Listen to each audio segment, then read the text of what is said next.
محترم ناظرین کرام، السلام علیکم ورحمۃ اللہ وبرکاتہ۔ امید ہے کہ آپ حضرات خیریت سے ہوں گے۔ آج میں اللہ کے رسول صلی اللہ علیہ وسلم کی ایک بہت ہی اہم حدیث بیان کرنے جا رہا ہوں۔ حدیث چونکہ لمبی ہے، اس وجہ سے میں صرف اس کا ترجمہ آپ حضرات کے سامنے پیش کرتا ہوں۔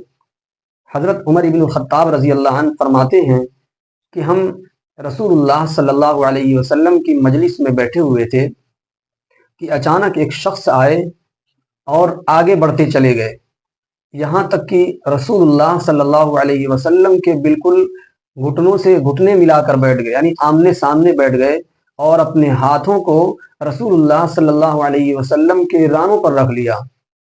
ایسا معلوم ہو رہا تھا کہ وہ رسول اللہ صلی اللہ علیہ وسلم کے پرانے جانکار ہیں، یعنی پہلے سے جان پہچان ہے، کیونکہ کوئی اجنبی آدمی آ کر اس طرح نہیں بیٹھ سکتا۔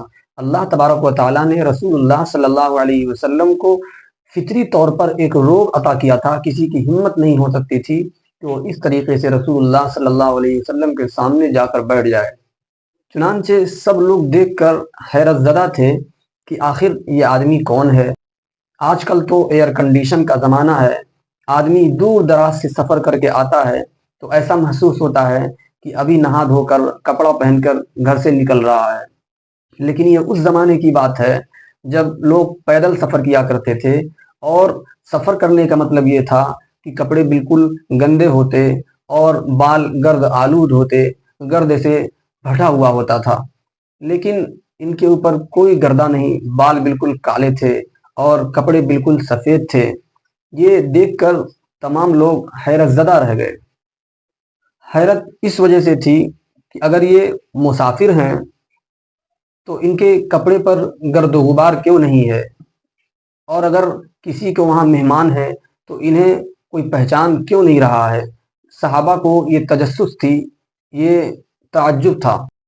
پھر انہوں نے سوال کیے، یا محمد اخبرنی عن الاسلام، کہ اے محمد صلی اللہ علیہ وسلم، آپ مجھے اسلام کے بارے میں بتائیے، احسان کے بارے میں بتائیے۔ پھر انہوں نے فرمایا، اخبرنی عن الساعہ، کہ قیامت کب آئے گی اس کے بارے میں ہمیں بتا دیجیے۔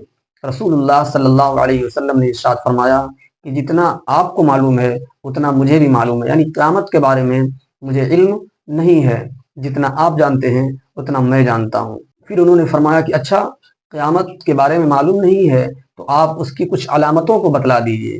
تو رسول اللہ صلی اللہ علیہ وسلم نے ارشاد فرمایا، ان تلد الامۃ ربتها، کہ بادی اپنے آقا کو جنے گی، بادی اپنے آقا کو جنے گی۔ اس جملے کے بہت سے مطلب بیان کیے گئے ہیں۔ ایک مطلب یہ ہے کہ اولاد اپنے ماں باپ پر حکومت کرے گی، یعنی ماں باپ گھر میں بحیثیت غلام اور خادم کے ہوں گے، اور اولاد اپنی منمانی کرے گی، ان پر حکومت چلائے گی۔ گویا کہ اولاد کو ماں باپ کی بات ماننے کے بجائے اولاد اپنی بات ان سے منوائے گی اور ان پر حکومت کرے گی۔ ایسے وقت سے اللہ تبارک و تعالی ہماری حفاظت فرمائے، آمین۔ آگے رسول اللہ صلی اللہ علیہ وسلم نے ارشاد فرمایا، وَأَن تَرَى الْحُفَاةَ الْعُرَاةَ الْعَالَّةَ رِعَاءَ الشَّاءِ يَتَطَاوَلُونَ فِي الْبُنْيَانِ، یعنی وہ لوگ جو کبھی ننگے پیر اور ننگے بدن رہتے تھے، غریب اور فقیر تھے، بکریاں چراتے تھے، تم دیکھو گے کہ وہ لمبی لمبی عمارتیں اور بلڈنگیں بنا رہے ہیں۔ مطلب یہ ہے کہ جو لوگ ذلیل سمجھے جاتے تھے وہ عزت دار اور مالدار ہو جائیں گے۔ اس روایت میں یہ تو چند علامات بتلائی گئی ہیں، جبکہ بعض دوسری احادیث میں آپ نے قیامت کی مزید علامتوں کا ذکر فرمایا ہے۔ مثلا یہ ہے کہ شراب عام ہو جائے گی، زنا عام ہو جائے گا، اور گانے بجانے کے آلات عام ہو جائیں گے، علم دین کی کمی ہو جائے گی، اور جہالت عام ہو جائے گی۔ یعنی ایسا ماحول ہوگا کہ لوگوں کو دین کی چھوٹی سی بھی بات بتائی جائے گی تو لوگ اس پر آنکھیں پھاڑ پھاڑ کر حیرت زدہ ہو کر دیکھیں گے اور کہیں گے ہمیں یہ بات معلوم نہیں تھی۔ دنیا کے بارے میں ساری معلومات ہوں گی اور دین کے بارے میں معاملہ صفر کے درجے میں ہوگا، زیرو کے درجے میں ہوگا۔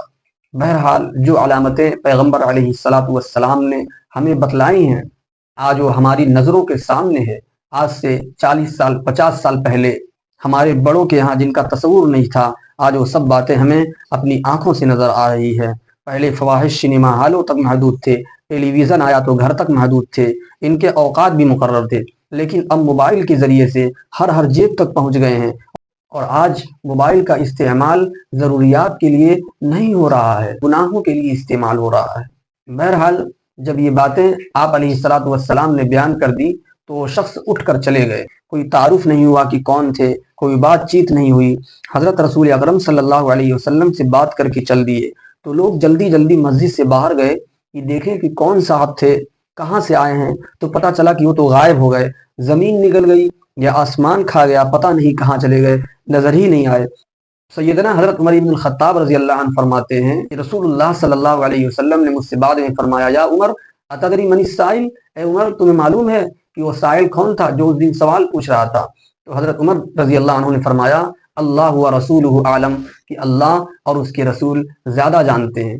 تو رسول اللہ صلی اللہ علیہ وسلم نے ارشاد فرمایا کہ وہ جبرائیل امین تھے، وہ تمہیں تمہارا دین سکھلانے کے لیے آئے ہوئے تھے۔ تو میرے دوستو، اس حدیث کو حدیث جبرائیل کہا جاتا ہے، یہ بہت ہی اہم حدیث ہے۔ اس میں رسول اللہ صلی اللہ علیہ وسلم نے امت کو ایمان اور اسلام اور احسان کے بارے میں سکھلایا ہے، اور اس میں قیامت کی علامتیں بتلائی ہیں کہ جب ایسا وقت آ جائے کہ اولاد اپنی ماں باپ پر حکومت کرنے لگے، گویا کہ اپنے ماں باپ کو غلام سمجھنے لگے اور اپنے آپ کو بادشاہ سمجھنے لگے، اس وقت رسول اللہ صلی اللہ علیہ وسلم نے فرمایا کہ قیامت کا انتظار کرو۔